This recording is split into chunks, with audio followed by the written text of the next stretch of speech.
सर्वेभ्यो नमो नमः। आप सभी का स्वागत है अनिल सर की संस्कृत क्लास में। आज हम कक्षा 8 का चतुर्दश पाठ है आर्यभट्ट का अध्ययन करेंगे। तो सर्वप्रथम हम इस पाठ के बारे में जान लेते हैं। भारतवर्ष की अमूल्य निधि है ज्ञान विज्ञान की सुदीर्घ परंपरा। सुदीर्घ का मतलब है बहुत ज़्यादा लंबी। इस परंपरा को संपोषित किया प्रबुद्ध मनीषियों ने। इन्हीं मनीषियों में अग्रगण्य थे आर्यभट्ट। मनीषियों यानी विद्वानों में दशमलव पद्धति आदि के प्रारंभिक प्रयोक्ता आर्यभट्ट ने गणित को नई दिशा दी। इन्हें एवं इनके प्रवर्तित सिद्धांतों को तत्कालीन रूढ़िवादियों का विरोध झेलना पड़ा। वस्तुतः गणित को विज्ञान बनाने वाले तथा गणितीय गणना पद्धति के द्वारा आकाशीय पिंडों की गति का प्रवर्तन करने वाले ये प्रथम आचार्य थे। आचार्य आर्यभट्ट के इसी वैदुष्य का उद्घाटन प्रस्तुत पाठ में है। प्यारे बच्चों, अब हम इस अध्याय का हिंदी अनुवाद करते हैं। पूर्व दिशायाम उदेति सूर्यः पश्चिम दिशायां च अस्तं गच्छति इति दृश्यते ही लोके।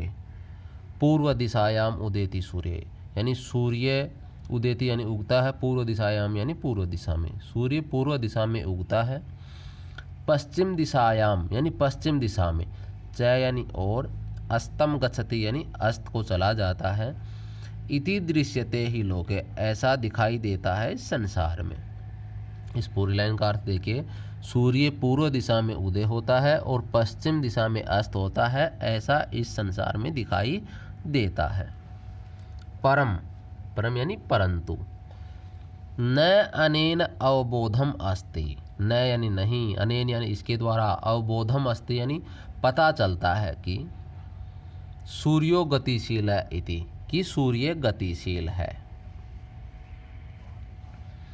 सूर्य अचल है पृथ्वी च चला, यानी सूर्य अचल है पृथ्वी च चला। च यानी और, पृथ्वी चला यानी पृथ्वी चलती है। या स्वकीय, या यानी जो, स्वकीय यानी अपने, अक्षे घूर्णति यानी अक्ष पर घूमती है। इति सांप्रतम सुस्थापित है सिद्धांत है। इति यानी ऐसा, सांप्रतम यानी आज, सुस्थापित है सिद्धांत है यानी अच्छी प्रकार से स्थापित सिद्धांत है। सिद्धांतो अयम प्राथम्येन येन प्रवर्तित है। सिद्धांतो अयम यानी यह सिद्धांत, प्राथम्येन यानी सबसे पहले, येन प्रवर्तित है यानी जिनके द्वारा प्रवर्तित किया गया। सह आसीत वह थे, महान गणितज्ञ यानी महान गणित को जानने वाले। ज्योतिर्विच च यानी और, ज्योतिर्विच यानी ज्योतिष को जानने वाले। आर्यभट्ट यानी आर्यभट्ट। तो यह सिद्धांत सर्वप्रथम जिन्होंने प्रवर्तित किया वह महान गणितज्ञ और ज्योतिषाचार्य आर्यभट्ट थे। पृथ्वी स्थिरा वर्तते इति परंपरया प्रचलिता रूढ़ि तेन प्रत्यादिष्टा। पृथ्वी स्थिरा वर्तते यानी पृथ्वी स्थिर है। इति परंपरया प्रचलिता रूढ़ि, ऐसी परंपरा से प्रचलित रूढ़िवादिता को तेन प्रत्यादिष्टा यानी उनके द्वारा नष्ट किया गया। तेन यानी उनके द्वारा, उनके किनके द्वारा? आर्यभट्ट के द्वारा। तेन उदाहृतम यत् गतिशीलायाम नौकायाम उपविष्टः मानवः। तेन उदाहृतम यत् उनके द्वारा उदाहरण दिया गया कि गतिशीलायाम नौकायाम यानी गतिशील नौका में, चलती हुई नौका में, उपविष्ट है मानव यानी बैठा हुआ मनुष्य, नौकाम स्थिराम अनुभवती वो नौका को स्थिर अनुभव करता है। अन्यान च पदार्थान गतिशीलान अवगच्छति, अन्यान च पदार्थान और अन्य जो दूसरे पदार्थ हैं उनको गतिशीलान अवगच्छति गतिशील मानता है, जानता है। एवमेव गतिशीलायाम पृथिव्याम, एवमेव यानी इसी प्रकार से, गतिशीलायाम पृथिव्याम यानी गतिशील इस पृथ्वी पर, अवस्थित है मानव यानी रहता हुआ मानव, पृथ्वीम स्थिराम अनुभवती पृथ्वी को स्थिर अनुभव करता है। सूर्यादि ग्रहान च गतिशीलान वेति, सूर्य आदि जो ग्रह हैं उनको गतिशील, वेति यानी जानता है। 476 तमे ख्रीस्ताब्दे, यहाँ 476 को संस्कृत में लिखा गया है, षट् सप्तति अधिक चतुःशततमे वर्षे आर्यभट्टः जन्म लब्धवान् इति तेनैव विरचिते आर्यभट्टीयम् इत्यस्मिन् ग्रंथे उल्लिखितम्। 476 तमे ख्रीस्ताब्द यानी 476 ईस्वी वर्ष में आर्यभट्टः जन्म लब्धवान् इति, आर्यभट्ट ने जन्म लिया ऐसा, तेनैव विरचिते उसी के द्वारा लिखे गए, आर्यभट्टीयम इत्यस्मिन् ग्रंथे, आर्यभट्टीयम इस नाम के ग्रंथ में उल्लिखितम यानी उल्लेखित है। यानी 476 ईस्वी वर्ष में आर्यभट्ट का जन्म हुआ ऐसा आर्यभट्ट के द्वारा ही लिखे गए आर्यभट्टीयम इस नाम के ग्रंथ में उल्लेख है। ग्रंथो अयम तेन त्रयोविंशतितमे वयसि विरचित है। ग्रंथो अयम यानी यह ग्रंथ, तेन यानी उसके द्वारा अर्थात आर्यभट्ट के द्वारा, त्रयोविंशतितमे यानी 13 वर्ष की वयसी यानी आयु में विरचित है यानी लिखा गया। यह ग्रंथ उसके द्वारा 23 वर्ष की उम्र में लिखा गया। ऐतिहासिक स्तोत्रों भी ज्ञायते यत्, ऐतिहासिक स्तोत्रों से ज्ञात होता है कि पाटलिपुत्रम निक्षा आर्यभट्टस्य वेदशाला आसीत्। पाटलिपुत्रम निक्षा यानी पाटलिपुत्र के निकट आर्यभट्टस्य वेदशाला यानी आर्यभट्ट की वेदशाला आसीत् यानी थी। ऐतिहासिक स्तोत्रों से ज्ञात होता है कि पाटलिपुत्र के निकट आर्यभट्ट की वेदशाला थी। अनेन इदम अनुमीयते यत्, इसके द्वारा, अनेन यानी इसके द्वारा, इदम यानी यह, अनुमीयते यानी अनुमान लगाया जाता है, यत् की तस्य कर्म भूमि ही पाटलिपुत्रम एव आसीत। तस्य कर्म भूमि यानी उसकी कर्म भूमि पाटलिपुत्रम एव आसीत यानी पाटलिपुत्र ही थी। पाटलिपुत्र का वर्तमान नाम पटना है जो बिहार में है। आर्यभट्टस्य योगदानम गणित ज्योतिषा संबंधम वर्तते, यत्र संख्यानाम आकलनम महत्वम आदधाति।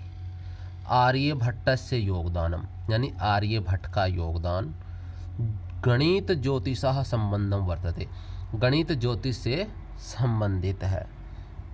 यत्र यानी जहाँ पर, संख्यानाम आकलनम यानी संख्याओं की जो गणना है, महत्वम आदधाति यानी महत्व धारण करती है। आर्यभट्ट का योगदान गणित ज्योतिष से संबंधित है, जहाँ संख्याओं की जो गणना है वो महत्व रखती है। आर्यभट्ट है फलित ज्योतिष शास्त्रे न विश्वसीति समय। आर्यभट्ट फलित ज्योतिष शास्त्र यानी फलित ज्योतिष शास्त्र में न विश्वसीति समय यानी विश्वास नहीं रखते थे। आर्यभट्ट फलित ज्योतिष शास्त्र में विश्वास नहीं रखते थे। गणितीय पद्धत्या कृतनम आकलनम आधृत्य एव तेन प्रतिपादितम यत् ग्रहणे राहु केतु नामकौ दानवौ न अस्ति कारणम। गणितीय पद्धति यानी गणित की पद्धति के द्वारा, कृतम यानी किए गए, आकलनम यानी गणना के, आधृत्य यानी आधार पर, एव यानी ही, तेन यानी उसके द्वारा, प्रतिपादितम यानी प्रतिपादित किया गया, यत् की, ग्रहणे यानी ग्रहण में, राहु केतु नाम को यानी राहु और केतु नाम के दोनों दानवों यानी दोनों राक्षस, नास्ति कारणम, नास्ति यानी नहीं है, कारणम यानी कारण। अब पूरा देखिए अर्थ। गणितीय पद्धति के द्वारा किए गए आकलन के आधार पर ही उसके द्वारा प्रतिपादित किया गया कि ग्रहण में राहु केतु नाम के दोनों राक्षस कारण नहीं है। तत्र तु सूर्य चंद्र पृथ्वी इति त्रीणि एव कारणानि। तत्र तो यानी वहाँ पर, तो सूर्य चंद्र पृथ्वी यानी सूर्य चंद्रमा और पृथ्वी, इति त्रीणि एव कारणानि ये तीन ही कारण हैं। सूर्यं परितः भ्रमन्तः पृथिव्याः चंद्रस्य परिक्रमापथेन संयोगात् ग्रहणं भवति। सूर्यं परितः यानी सूर्य के चारों तरफ, भ्रमन्तः पृथिव्या घूमती हुई पृथ्वी, चंद्र से परिक्रमा पथेन संयोगात्, चंद्रमा का जो परिक्रमा पथ है उसमें जब संयोग होता है तो ग्रहणम भवति, तो ग्रहण होता है। यदा पृथिव्यः छायापातेन, यदा यानी जब, पृथिव्यः यानी पृथ्वी का, छायापातेन यानी छाया गिरने से, चंद्रस्य प्रकाशः अवरुध्यते, चंद्रमा का प्रकाश अवरुद्ध हो जाता है, तदा चंद्रग्रहणम भवति, तब चंद्रग्रहण होता है। तथैव पृथ्वी सूर्ययोः मध्ये समागतस्य चंद्रस्य छायापातेन सूर्यग्रहणम दृश्यते। तथैव यानी उसी प्रकार, पृथ्वी सूर्ययोः मध्ये, पृथ्वी और सूर्य के मध्य, समागतस्य यानी आए हुए, चंद्रस्य यानी चंद्रमा की, छायापातेन यानी छाया गिरने से, सूर्यग्रहणम दृश्यते, सूर्यग्रहण दिखाई देता है। यानी पृथ्वी और सूर्य के मध्य आए हुए चंद्रमा की जब छाया गिरती है तो सूर्य ग्रहण दिखाई देता है। समाजे नूतनानां विचाराणां स्वीकरणे प्रायः सामान्य जनाः काठिन्यम अनुभवन्ति। समाज यानी समाज में, नूतनानां विचाराणाम यानी नए नए विचारों को, स्वीकरणे यानी स्वीकार करने में, प्रायः सामान्य जनाः यानी प्राय करके सामान्य लोग, काठिन्यम अनुभवन्ति यानी कठिनता का अनुभव करते हैं। समाज में नए विचारों को स्वीकार करने में प्राय सामान्य लोग कठिनता का अनुभव करते हैं। भारतीय ज्योतिष शास्त्रे तथैव आर्यभट्टस्य अपि विरोधः अभवत्। भारतीय ज्योतिष शास्त्र यानी भारतीय ज्योतिष शास्त्र में, तथैव यानी उसी प्रकार, आर्यभट्टस्य अपि यानी आर्यभट्ट का भी, विरोधः अभवत् यानी विरोध हुआ। तस्य सिद्धान्तः उपेक्षितः, तस्य यानी उसके, सिद्धान्तः यानी सिद्धांतों की, उपेक्षिता यानी उपेक्षा की गई, यानी आर्यभट्ट के सिद्धांतों की उपेक्षा की गई। सह पंडित मन्यानाम उपहास पात्रम जाता है। सह यानी वह, पंडितम मन्यानाम यानी अपने आप को जो पंडित मानते थे यानी विद्वान मानते थे, उपहास पात्रम जाता है, उनके बीच उपहास के पात्र हुए। पुनरपि तस्या दृष्टि कालातिगामिनी दृष्टा, पुनरपि फिर भी, तस्य दृष्टि यानी उनकी जो दृष्टि थी, उनकी जो सोच थी, कालातिगामिनी यानी समय से को पार करके देखने वाली, दृष्टा यानी देखी गई है। फिर भी उनकी जो दृष्टि है वो समय से आगे देखने वाली दृष्टि मानी गई है। आधुनिकै वैज्ञानिकै तस्मिन् तस्य च सिद्धान्ते समाद्रः प्रकटितः। आधुनिकै वैज्ञानिकै यानी वर्तमान के जो वैज्ञानिक हैं उनके द्वारा, तस्मिन यानी उनमें यानी आर्यभट्ट में, तस्य च सिद्धांते और आर्यभट्ट के सिद्धांतों में, समाद्रः प्रकटितः यानी आदर प्रकट किया जाता है। वर्तमान के वैज्ञानिकों द्वारा आर्यभट्ट में और आर्यभट्ट के सिद्धांतों में आदर प्रकट किया जाता है। अस्माद् एव कारणात्, और इसी कारण से ही, अस्माकं प्रथम उपग्रहस्य नाम, हमारे प्रथम उपग्रह का नाम आर्यभट्ट इति कृतम्, आर्यभट्ट ये किया गया है। वस्तुतः भारतीयायाः गणित परंपरायाः अथ च विज्ञान परंपरायाः असौ एकः शिखर पुरुषः आसीत्। वस्तुतः यानी हकीकत में, भारतीयायाः गणित परंपरायाः, भारतीयों की जो गणित परंपरा है, अथ च विज्ञान परंपरायाः और जो विज्ञान परंपरा है, इन दोनों का यह असौ एकः शिखर पुरुषः आसीत्, यह एक शिखर पुरुष थे, यानी आर्यभट्ट एक शिखर पुरुष थे। तो प्रथम प्रश्न है, एक पदेन उत्तरत, यानी एक पद में उत्तर दें। तो इसका कै भाग देखिए। सूर्य है कस्याम दिशायाम उदेति, यानी सूर्य किस दिशा में उदय होता है, तो इसका उत्तर हो जाएगा पूर्व दिशायाम, यानी पूर्व दिशा में। ख भाग देखिए, आर्यभट्टस्य वेदशाला कुत्र आसीत्, आर्यभट्ट की वेदशाला कहाँ थी, तो इसका उत्तर हो जाएगा पाटलिपुत्रम निकषा, यानी पाटलिपुत्र के निकट। ग भाग देखिए, महान गणितज्ञ है ज्योतिर्विच कह अस्ति, यानी महान गणित को जानने वाले और ज्योतिष को जानने वाले कह अस्ति यानी कौन है, तो इसका उत्तर हो जाएगा आर्यभट्ट है, यानी आर्यभट्ट। घ भाग देखिए, आर्यभट्टेन कह ग्रंथः रचितः, आर्यभट्ट के द्वारा कौन सा ग्रंथ रचा गया? तो उत्तर हो जाएगा आर्यभट्टियम। अंतिम भाग देखिए इसका, अस्माकं प्रथम उपग्रहस्य नाम किम अस्ति? हमारे प्रथम उपग्रह का नाम किम अस्ति यानी क्या है? तो इसका उत्तर हो जाएगा आर्यभट्ट है। अब प्रश्न संख्या 2 करते हैं। पूर्ण वाक्येन उत्तरम लिखत, यानी पूर्ण वाक्य में उत्तर लिखें। तो इसका कै भाग होगा? कह सुस्थापित है सिद्धांत है, यानी कौन सा आज सुस्थापित सिद्धांत है? तो उत्तर हो जाएगा इसका सूर्यो अचल है, यानी सूर्य अचल है। पृथ्वी च चला, और पृथ्वी है वो चलायमान है। या स्वकीय अक्षे घूर्णति इति, जो अपने अक्ष पर घूमती है, ऐसा सुस्थापित है सिद्धांत है, ये अच्छी तरह से स्थापित सिद्धांत है। ख भाग देखिए इसका, चंद्र ग्रहणम कथम भवति? चंद्र ग्रहण कैसे होता है? तो इसका उत्तर देखिए, यदा पृथिव्याः छायापातेन, जब पृथ्वी की छाया गिरने से चंद्रस्य प्रकाशः अवरुध्यते, चंद्रमा का प्रकाश अवरुद्ध हो जाता है, तदा चंद्रग्रहणम भवति, तब चंद्रग्रहण होता है। गै भाग देखिए इसका, सूर्य ग्रहणम कथम दृश्यते? सूर्य ग्रहण हमें कैसे दिखाई देता है? यदा, इसका उत्तर देखिए, यदा पृथ्वी सूर्ययोः मध्ये, जब पृथ्वी और सूर्य के बीच में चंद्रः समागच्छति, चंद्रमा आ जाता है, तदा सूर्य ग्रहणम दृश्यते, तब सूर्य ग्रहण दिखाई देता है। घ भाग देखिए, आर्यभट्टस्य विरोधः किमर्थम अभवत्? आर्यभट्ट का विरोध क्यों हुआ था? तो इसका उत्तर हो जाएगा, समाजे नूतनानां विचाराणां स्वीकारणे जनाः काठिन्यम अनुभवन्ति। समाजे नूतनानां विचाराणां, यानी समाज में नए विचारों को स्वीकरणे यानी स्वीकार करने में जनाः काठिन्यम अनुभवन्ति, लोग कठिनता का अनुभव करते हैं।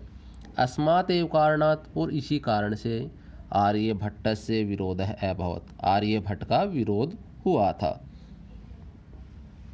अंतिम भाग देखिए, प्रथम उपग्रहस्य नाम आर्यभट्टः इति कथम कृतम्?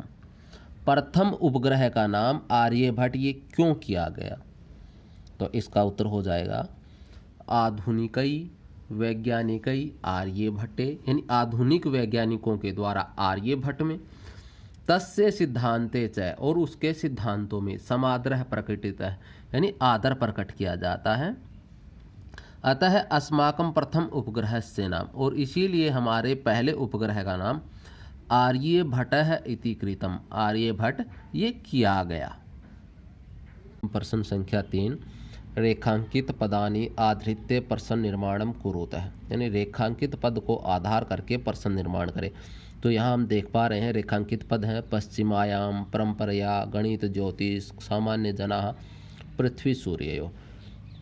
तो इनको आधार बना के हमें प्रश्न निर्माण करना है, यानी इन शब्दों को हमें हटाना है और इनकी जगह एक ऐसा शब्द रखना है कि ये वाक्य एक प्रश्न बन जाए। और एक बात विशेष ध्यान रखना है कि इन पदों में जो विभक्तियां लगी हैं वही हमें इनके प्रश्न निर्माण वाले जो शब्द काम में लेंगे उनमें लगी हुई होनी चाहिए, तो उससे प्रश्न निर्माण करने में आसानी रहती है। तो हम पहला एग्जाम्पल देखते हैं, सूर्य पश्चिमायाम दिशायाम अस्तम गच्छति, कि सूर्य पश्चिम दिशा में अस्त होता है। तो यहाँ में पश्चिमा दिशा को हटा करके हमें इसकी जगह एक शब्द काम में लेना है, तो वो हो जाएगा कस्याम। पृथ्वी स्थिरा वर्तते इति परंपरा प्रचलिता रूढ़ी, कि पृथ्वी स्थिर है, ये परंपरा से प्रचलित रूढ़ी है, तो परंपरा की जगह हमने काम में लिया कया। आर्यभट्ट से योगदानम गणित ज्योतिष संबंधम वर्तते, कि आर्यभट्ट का योगदान गणित ज्योतिष से संबंधित है। तो प्रश्न बनेगा किससे संबंधित है, तो इसकी जगह काम में लेंगे हम केन। घ भाग देखिए, समाजे नूतन विचाराणाम स्वीकरणे प्राय सामान्य जनाः काठिन्यम अनुभवन्ति, कि समाज में नए विचारों को स्वीकार करने में प्राय सामान्य लोग कठिनता का अनुभव करते हैं। तो सामान्य जनाः की जगह आ जाएगा के। पृथ्वी सूर्ययोः मध्ये, यानी पृथ्वी और सूर्य के बीच में, चंद्रस्य छायापातेन सूर्य ग्रहणम भवति, चंद्रमा की छाया गिरने से सूर्य ग्रहण होता है। तो यहाँ पे हम पृथ्वी और सूर्य की जगह काम में लेंगे कयोः। प्रश्न संख्या 4, मंजूषातः पदानि चित्वा रिक्त स्थानानि पूरयत, यानी मंजूषा से पद चुन करके रिक्त स्थानों की पूर्ति करें। ये जो बॉक्स हैं इसको मंजूषा बोलते हैं।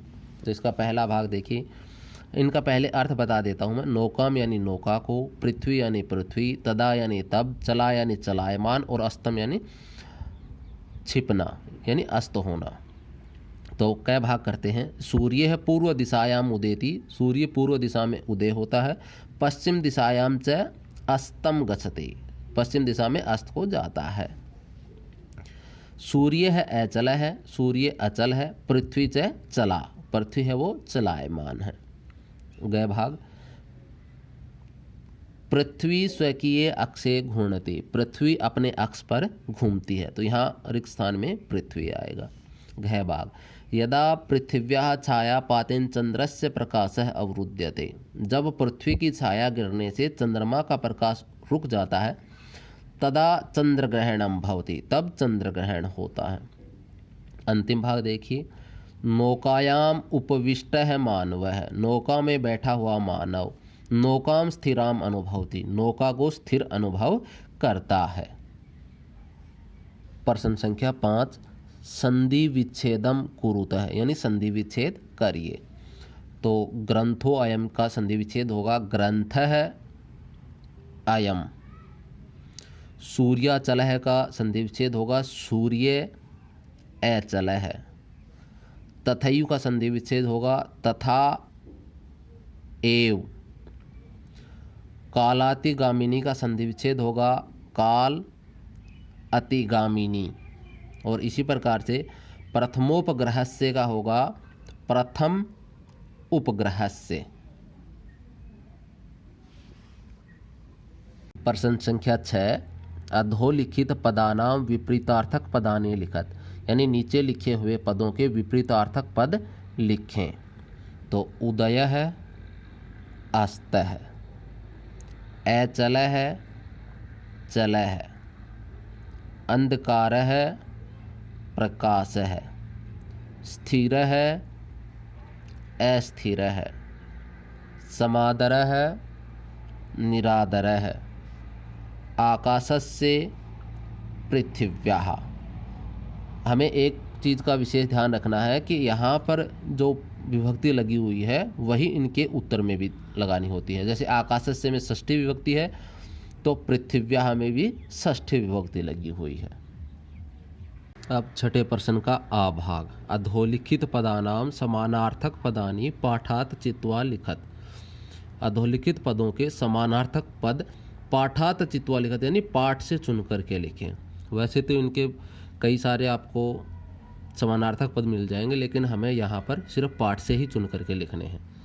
तो संसारे का हो जाएगा लोके, इदानीम का होगा सांप्रतम, वसुंधरा का होगा पृथ्वी, समीपम का होगा निक्सा, गणनम का होगा आकलनम, और राक्षसौ यानी 2 राक्षसों का होगा दानवौ।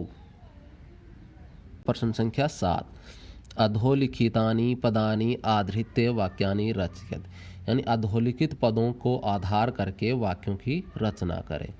यहाँ पर मैंने एग्जाम्पल के लिए एक एक उदाहरण दिए हैं, आप अपनी मर्जी से और दूसरे शब्द भी यहाँ काम में ले सकते हैं वाक्य बनाने के लिए। तो पहला देखिए, सांप्रतम यानी अब, सांप्रतम छात्राः पठन्ति, यानी अब छात्र पढ़ते हैं। तो यहाँ पे आप और भी वाक्य बना सकते हैं, जैसे सांप्रतम छात्राः हसन्ति, सांप्रतम छात्राः वदन्ति, सांप्रतम छात्राः गच्छन्ति। आप अपनी मर्जी से कोई भी वाक्य लिख सकते हैं। दूसरा देखिए, निक्सा यानी निकट, ग्रामम निक्सा राजमार्गम अस्ति, यानी गांव के निकट राजमार्ग है।